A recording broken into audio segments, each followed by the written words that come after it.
തോറ്റു, ഇറാൻ ജയിച്ചു.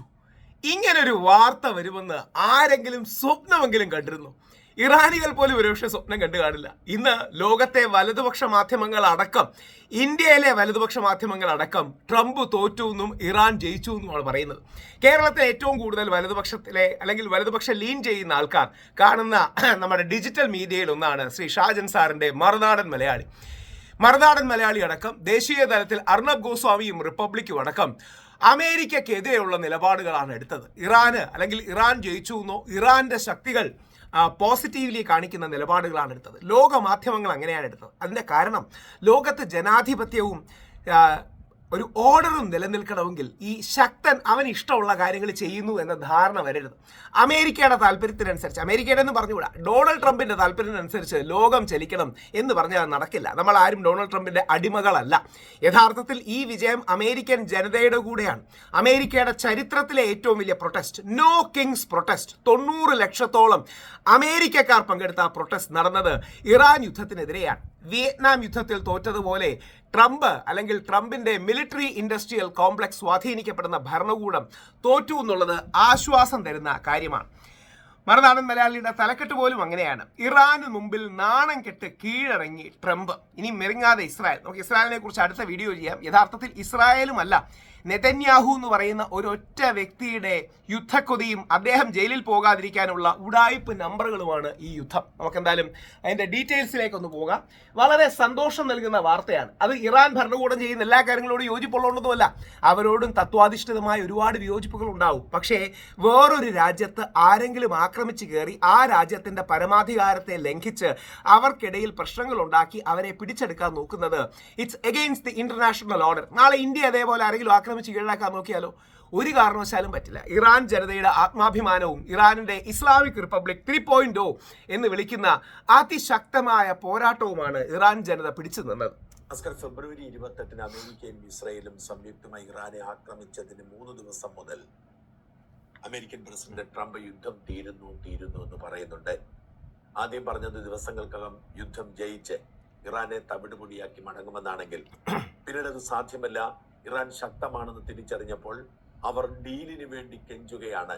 ഞങ്ങൾ ഡീലിന് തയ്യാറാകുന്നു എന്ന് ഒരുപാട് തവണ പറഞ്ഞിട്ടുണ്ട്.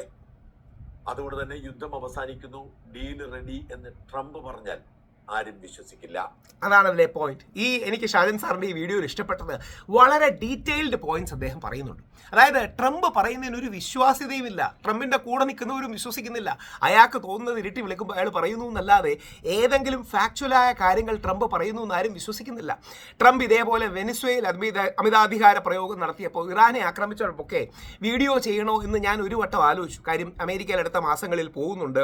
അമേരിക്കൻ എസ്റ്റാബ്ലിഷ്മെന്റ് നമ്മുടെ സോഷ്യൽ മീഡിയ പ്രൊഫൈലൊക്കെ ചെക്ക് ചെയ്യും എന്നൊക്കെയാണ് വാർത്തകൾ വരുന്നത്.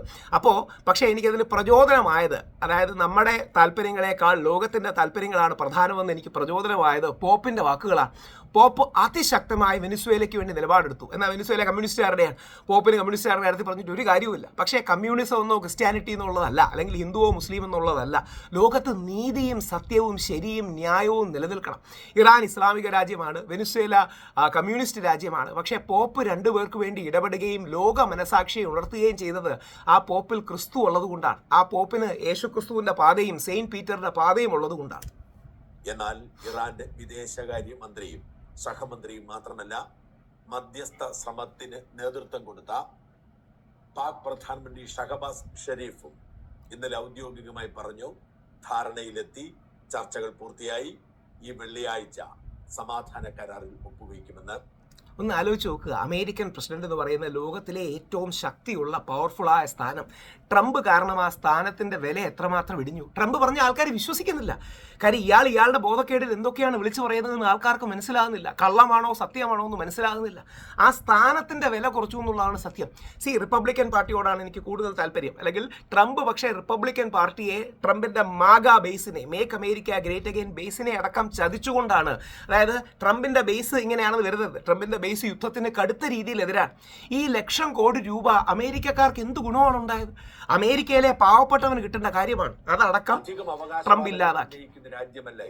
അതാണ് അതിലെ പോയിന്റ്. അധികം അവകാശവാദങ്ങൾ ഉന്നയിക്കുന്ന രാജ്യമല്ല ഇറാൻ. ഇറാൻ പറഞ്ഞാൽ പറഞ്ഞതാണ്.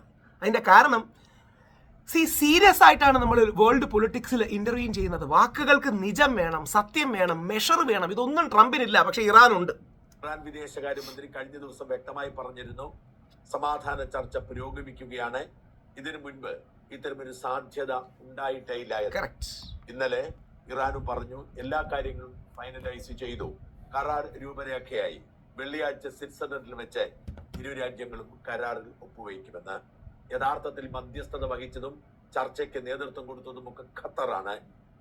ഇന്നലെ ദോഹയുടെ മധ്യസ്ഥർ ടെഹ്റാനിലുണ്ടായിരുന്നു. അവസാന ഡ്രാഫ്റ്റ് അവരുടെ സമ്മർദ്ദം കൂടി കണക്കിലെടുത്താണ് പൂർത്തിയാക്കിയത്. ഇന്ത്യക്ക് മിസ് ചെയ്ത ചാൻസാണ്. അതായത് പാകിസ്ഥാനും ഖത്തറും ഒക്കെ കാര്യമായിട്ട് ഇതിൽ ഇടപെട്ടു. പ്രത്യേകിച്ച് പാകിസ്ഥാന്റെ പേരിൽ ഇസ്ലാമാബാദ് അക്കോർഡ്സ് എന്നൊക്കെ ഒരു പക്ഷേ ഇത് അറിയപ്പെടും. അപ്പൊ യഥാർത്ഥത്തിൽ പാകിസ്ഥാനും ഖത്തറും കളിച്ച റോള് ഇന്ത്യ ആയിരുന്നു യഥാർത്ഥത്തിൽ കളിക്കേണ്ടത്. ഇന്ത്യയുടെ നേതൃത്വത്തിലും മധ്യസ്ഥതയിലുമായിരുന്നു. നമുക്ക് ആ ചാൻസ് മിസ് ചെയ്തു. യഥാർത്ഥത്തിൽ നരേന്ദ്രമോദിജി ആ ചാൻസ് മിസ് ചെയ്തു എന്നുള്ളതാണ് സത്യം. ഇന്ത്യക്കാവുമ്പം രണ്ട് രാജ്യങ്ങളുടെ പുറത്തും ഒരു ലെവറേജ് ഉണ്ടായിരുന്നു. ഇന്ത്യയിലേക്ക് ലോകം ഉറ്റുനോക്കുന്ന അവസ്ഥ ഉണ്ടാവുമായിരുന്നു. അത് മിസ് ചെയ്തു. ഹോർമൂസ് കടലിടുക്കിലും ബ്ലോക്കേഡ് പിൻവലിക്കാൻ ട്രംപ് ഉത്തരവിട്ടു. എന്നാൽ ഇറാൻ പറഞ്ഞത് വെള്ളിയാഴ്ച ഒപ്പിട്ടതിന് ശേഷമായിരിക്കും ഹോർമൂസ് കടലിടുക്ക് തുറന്നു കൊടുക്കുന്നത് എന്നാണ്. എന്തായാലും ആദ്യമായി ഇറാനും അമേരിക്കയും തമ്മിൽ സമാധാന കരാറിൽ ഒപ്പുവെച്ചതോടെ യുദ്ധം അവസാനിക്കുമെന്ന് എല്ലാവർക്കും ഉറപ്പാവുകയും പശ്ചിമേഷ്യ ഊർജ്ജസ്വലരായി രംഗത്തെത്തുകയും ചെയ്തു. പ്രത്യേകിച്ച് ലക്ഷക്കണക്കിന് മലയാളികൾ താമസിക്കുന്ന UAE. അവിടെ നീണ്ട പ്രതിസന്ധിയായിരുന്നു ഇത്രയും കാലം. ആ പ്രതിസന്ധിക്ക് അയവ് വന്നിരിക്കുന്നു. കുതിച്ചുയർന്നുകൊണ്ടിരുന്ന എണ്ണവില താഴോട്ട് വീണു. ഓഹരി വിപണിക്ക് പതിവിൽ നിന്ന് വ്യത്യസ്തമായ ഉണർവുണ്ടായി. കഴിഞ്ഞ 2-3 ദിവസമായി തിരക്കിട്ട ചർച്ചകൾ നടക്കുകയായിരുന്നു. ഏതാണ്ട് ധാരണയിൽ എത്തിക്കഴിഞ്ഞു എന്ന് ഉറപ്പായതിനു ശേഷമാണ് ഇസ്രായേലിൽ നിന്ന് ലെബനോനിൽ വീണ്ടും ഹിസ്ബുള്ളയ്ക്ക് നേരെ ആക്രമണം നടത്തുന്നതും നിരവധി പേരെ പ്രകോപിതരാവുകയും സമാധാനത്തോട് അമേരിക്കയ്ക്ക് താല്പര്യമില്ലെങ്കിൽ ഞങ്ങളുടെ സമയം മെനക്കെടുത്തരുതേ എന്ന് മുന്നറിയിപ്പ് കൊടുക്കുകയും ചെയ്തു. ട്രംപ് ആവട്ടെ ഇസ്രായേൽ പ്രധാനമന്ത്രി ബെന്യാമിൻ നെതന്യാഹുവിനെ വിളിക്കാവുന്ന തെറിയൊക്കെ പച്ചയ്ക്ക് വിളിക്കുകയും ചെയ്തു. സാധാരണ സായിപ്പന്മാർ സംഭാഷണ മധ്യേ ഉപയോഗിക്കുന്ന F വേർഡ് പലതവണ ഉപയോഗിച്ചാണ് ട്രംപ് ഇന്നലെ പരസ്യമായി നെതന്യാഹുവിനെ ചീത്ത വിളിച്ചത്. പക്ഷെ നെതന്യാഹു കമാന്നൊരക്ഷരം പ്രതികരിച്ചില്ല. യഥാർത്ഥത്തിൽ ഇസ്രായേൽ ജനതയ്ക്കും അമേരിക്കൻ ജനതയ്ക്കും ഈ യുദ്ധക്കൊതിയന്മാരെ കൊണ്ട് യാതൊരു ഗുണവുമില്ല. ഇവർ ചെയ്യുന്നതിൻ്റെ പിന്നിലുള്ള താല്പര്യം മുഴുവൻ, അതായത് പ്രത്യേകിച്ച് നെതന്യാഹു ചെയ്യുന്നതിൻ്റെ താല്പര്യം മുഴുവൻ നെതന്യാഹുവിനെ നിലനിർത്തുക എന്ന് മാത്രമാണ്. അതായത് നെതന്യാഹുവിന് വീണ്ടും അവിടെ കണ്ടിന്യൂ ചെയ്യാം. ഇത് ഏഷ്യാനെറ്റിന്റെ വാർത്തയാണ്, കേരളത്തിലെ ഒരു ഏറ്റവും പ്രധാന മാധ്യമം. അവരടക്കം നിശബ്ദമാക്കാൻ കഴിയാത്ത ചില രാഷ്ട്രീയ സമവാക്യങ്ങളുണ്ട് അന്താരാഷ്ട്ര ഭൂപടത്തിൽ. ശത്രുവിന്റെ പടയൊരുക്കങ്ങൾ ഒന്നിനെ തകർക്കാൻ ആസൂത്രണം ചെയ്യപ്പെടുമ്പോൾ അത് മറ്റൊന്നിന്റെ അപ്രതീക്ഷിത ഉയർപ്പിലേക്ക് വഴിമാറുന്ന കാഴ്ചക്കാണ് ഇപ്പോൾ മിഡിൽ ഈസ്റ്റ് സാക്ഷ്യം വഹിക്കുന്നത്. ഇറാനെ തകർക്കാൻ ഇറങ്ങി പുറപ്പെട്ടവർ ഇന്ന് ചെന്നെത്തി നിൽക്കുന്നത് അതിലും വലിയൊരു പ്രതിസന്ധിയിലാണ്. ഒരു ഭരണകൂടത്തിന്റെ അന്ത്യം കുറിക്കാൻ തുനിഞ്ഞിറങ്ങിയ അമേരിക്കയും ഇസ്രായേലും അറിഞ്ഞോ അറിയാതെയോ ടെഹ്റാനിൽ ജന്മം നൽകിയിരിക്കുന്നത് അതിനേക്കാൾ അപകടകാരിയായ അക്രമോത്സുകതയുള്ള ഒരു പുതിയ സൈനിക ശക്തിക്കാണ്. അതായത് യഥാർത്ഥത്തിൽ ഇറാനിലുണ്ടായ പഴയ ആൾക്കാരിൽ നിന്ന് വിഭിന്നമായി കുറെ കൂടി ഒരു സെക്യൂരിറ്റി സ്റ്റേറ്റ് എന്ന കടുത്ത നിലപാടിലേക്ക് പോകുന്ന പുതിയ ഭരണകൂടത്തെ പ്രതിഷ്ഠിച്ചു എന്നുള്ളത് മാത്രമാണ് ഈ യുദ്ധത്തിന്റെ കാര്യം.